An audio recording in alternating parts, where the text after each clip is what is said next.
Welcome to my review of LEGO Star Wars set number 75312, Boba Fett's Starship from 2021. This set contains a total of 2 minifigures, 593 pieces, and retails for $39.99 in the United States.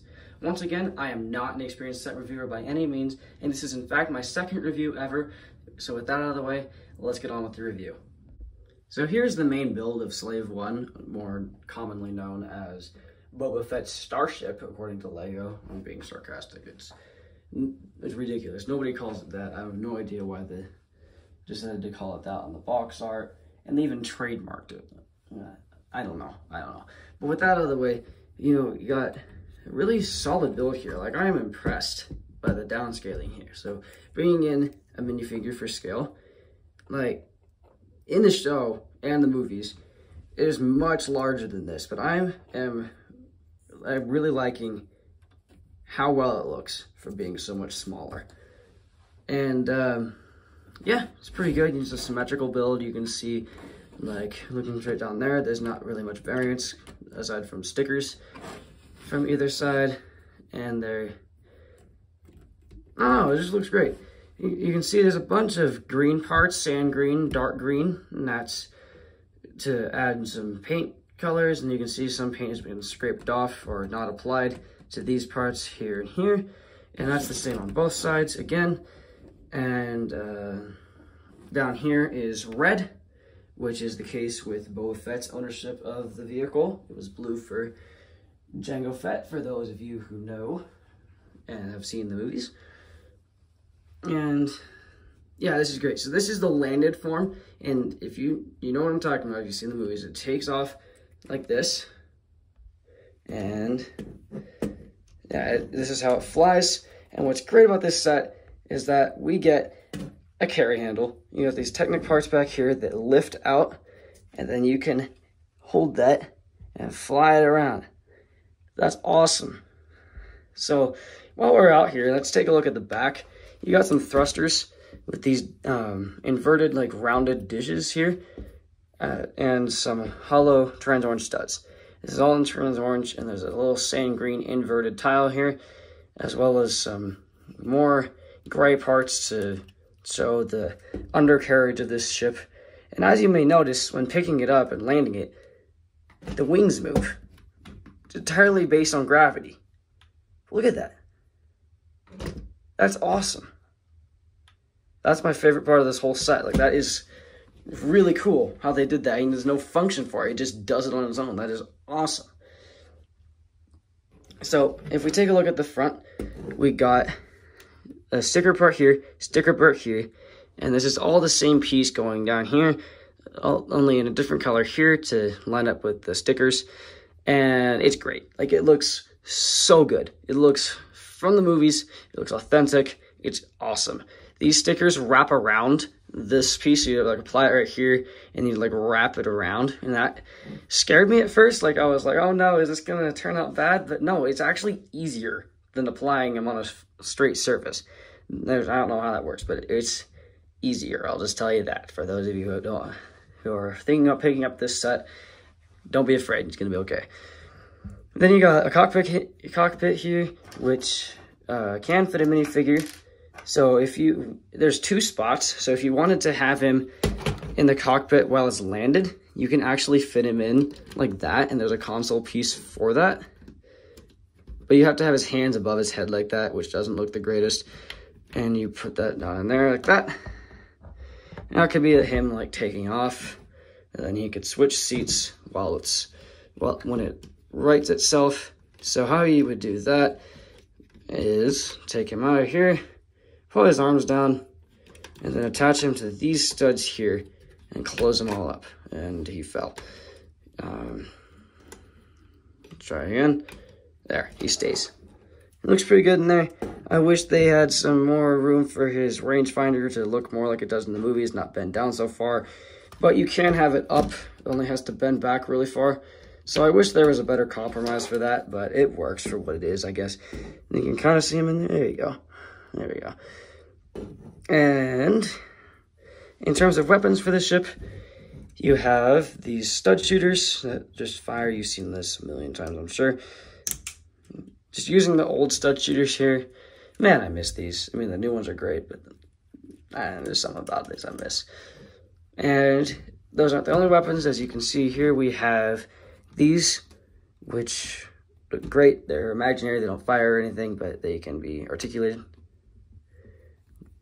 Backward, just imagine this. So like if it's landed and there's people coming that are unwanted, you can shoot at them. Or if you're flying, you could shoot down, you can shoot up, or you can pose them in different directions. I don't think it does that. Oops, that fell off. It's entirely my fault. And yeah, really good. The shaping here, using these pieces here and these like slopes to the side and these slopes, it's great. Like, you can really tell what they're going for. And like this part's like paint that hasn't been applied or scratched off. That's cool. And up here we have some stickers. These are very hard to apply, and as you've seen, mine turned out rather lopsided. So for those of you who are planning on getting this set, best of luck getting these down here. I don't like these really at all. They're just boring. There's no detail on all. It's just supposed to line up with this brick here, and you could just very easily leave them off if you so wish. And in here, I haven't showed you this yet, but in universe, this would be like the ramp to get into the ship, but you can't do because it's downscaled. But this lifts up as a cargo hold, and then you can see that you can take out this part here, which is a sticker piece showing a Gamorrean guard in carbonite, and that is really funny, really cool, and just adds to the whole bounty hunter aspect, and could serve as a reference to The Empire Strikes Back. Put Captain Solo in the cargo hold. So yeah, that's about it for the main build of this set. Really great. I love it a lot. So here's the one and only side build in this set. This is like a little ground crew thing, and it's okay, I guess. Like it's like one of those things you'd see hovering around in like a resistance base or rebel base or whatever. This is great. It is really cool. You got some headlights and some joysticks here to control it with. There's fitting a minifigure in there. Give me a second. All right, so you can sit a minifigure in. No, it won't fit his jetpack. I didn't know that. I've never put a minifigure on this. So removing the jetpack, you can put a minifigure there and have them control it. Just slide one in there and angle these so that he can hold them. There you go. And that is a ladder piece out here, which can be articulated up or down, so it could be like a ladder. But what this is intended to be, it doubles as this. Like its main function is very different. It's actually, I love this, a stand. So you bring this back, and bringing in the main ship here, you position this part, the slopes here, these slopes here, and then you bring it back and line it up just underneath this sand green tile. I like how they color coded that so you could easily find it, but that's how it looks. Really cool. Like if you imagine this on a stand or flying through space, but it looks like you turn it around, it looks ridiculous. Like there is no way that this little thing could carry such a big ship. It's goofy, it's funny, I love it. It's hilarious. Here's the first minifigure in this set. Here we have Boba, and he looks really cool. Like, there's been some complaints about the sand green of his helmet and jetpack not aligning with his like armor print on his torso there. But, I mean, I see it, like, but it doesn't bug me too much. Like, I think it's fine. We can tell what's going on. But it is a bit annoying, I can say. Like, this is like the armor before he repaints it in Mandalorian Season 2. But the torso print is very clearly, like, after he's repainted it. But regardless, this is really cool. You got some arm printing here, which is really nice to get. But the, like, printing yellow on top of black didn't really work out well for them. Same with the red down here, but I think that's okay. But this is quite bad. Like it's turning green. Ugh, not good. But you got some like silver hoses, which are great. Like you can back arm printing. Back arm printing. That is awesome. You see it on Mando too, but that's great. But you can see the red has turned a copper color, which is weird. But again, that's because they're printing it on top of black. And you got a similar print over here, and you got I don't remember what this creature is called, but it's like a symbol that the Mandalorians have that is painted upon this yellow shoulder pad in universe, and it suffers the same problem as the other side, though it's not as noticeable. And down here we have another gauntlet, and I'm sorry for Star Wars, mega Star Wars fans, I do not remember what these do. I think this one's a flamethrower because the gel hose is there, but I don't remember. But his torso print, really good, despite being a different color from the armor.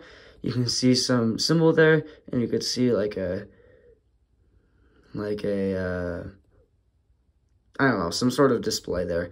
And then you got like some bags there hanging on his belt, and you got you can barely see it, but there's like a little symbol right there on his belt buckle. And his leg printing, really cool. Really cool. It's on gunmetal gray legs, which is interesting because his torso is black, but then he's got gunmetal gray legs. Nice way to change it up a little bit. And he's got some yellow knee pads there, which have rocket launchers on them, and he has feet printing.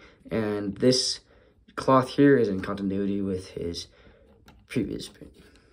And spinning him around the back, oops. He has a jetpack piece that's been around forever. And his helmet, great. Standard Boba Fett helmet. You've probably seen this a million times, especially with him. This exact figure being re-released in the Book of Boba Fett line. But taking this off, fantastic face print. That is so good, only I don't really like how he's angry. Like, it makes sense for like battles and stuff, but he isn't really that angry all the time. But he's great. So taking his head off here and jetpack, you can see his back torso print, which is just another green part here with his belt there, and he's got some back head printing showing some scars. Overall, this is a fantastic minifigure, and one that I'm very happy to finally have. Like, I've wanted a Boba Fett for who knows how long. Oh, and I forgot to mention, he comes with this EE3 carbine rifle, or whatever it's called. Here's Mando, and he's Mando. Like, he's awesome minifigure, don't get me wrong, but I already have him from the Trouble on Tatooine set. But regardless, he's great here. He has different accessories with the more traditional gun mold and the silver spear, which is awesome. Really cool there. This is a pearl silver spear, which has come in other sets before, but this is my first time getting it, so that's awesome. Happy to have it. Oops, let me probably smooth the Boba armor out here. And taking this gun away from him, you can get a better look at his torso print. Really shiny. I mean, again, I've covered him in a different review, but he's got this silver armor pad for his torso and chest and whatnot, and he's got a strap going across that with some ammunition, and another belt here with some gizmos and gadgets. And his leg printing has a detailed knee pad, a not so detailed knee pad, and his arm printing features shoulder pauldron with the Mudhorn signet, as well as this, which I don't remember what it does. And on this side, he has the similar shoulder pad, albeit without the signet, and the Whistling Birds gauntlet. And spinning around here, using up this gray paper cape, you have the back armor pad and some more belts here. And lifting off his helmet, which is printed. I didn't mention this in my last review, but this helmet is not printed in the way I would like. Taking a look at Boba's helmet here, you can see that it lines up with the top of the helmet mold, but this visor for some reason doesn't. I'm not sure why, but regardless, it looks fine, I guess. It just doesn't look very accurate. By taking that off, no face print.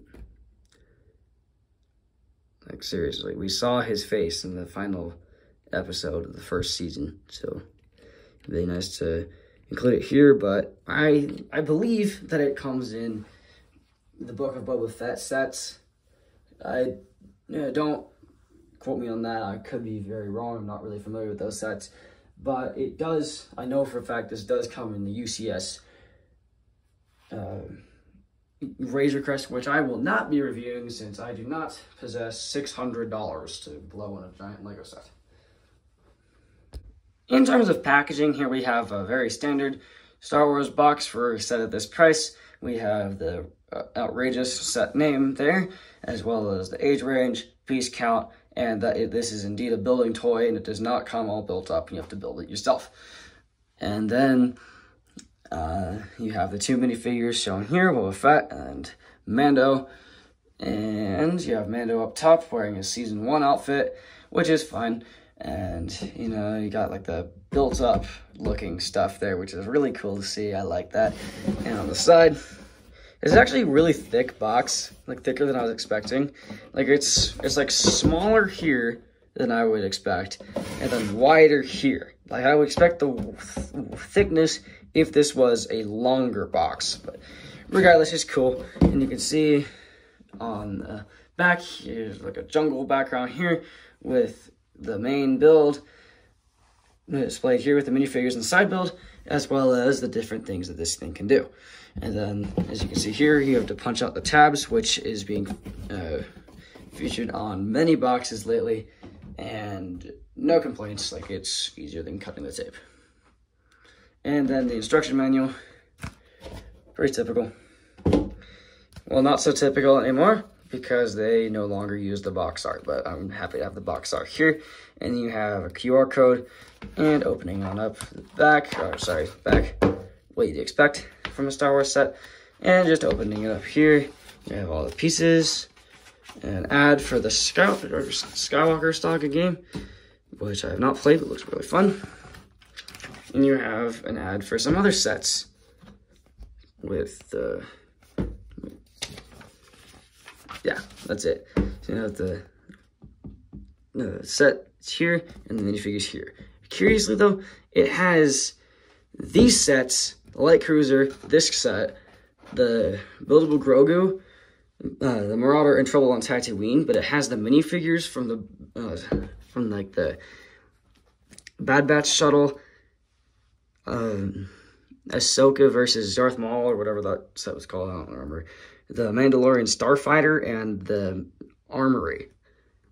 That is weird because none of the sets there are shown here. And then as I showed you by accident before, this is what it looks like on the back.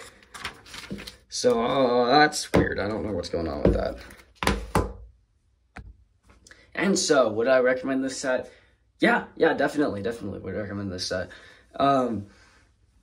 It's great. Like, I've wanted a Slave one for a while, and it comes with some good minifigures and great build, though downscaled, and it's at a really good price for this. 40 bucks, easy, big steal. And yeah, it's awesome. So that is my second set review ever. I hope you enjoyed today's video, and I'm excited to review some more sets from my own collection in the future, as well as some 2023 set reviews down the line. But that's it for today, and I'll see you all in the next one.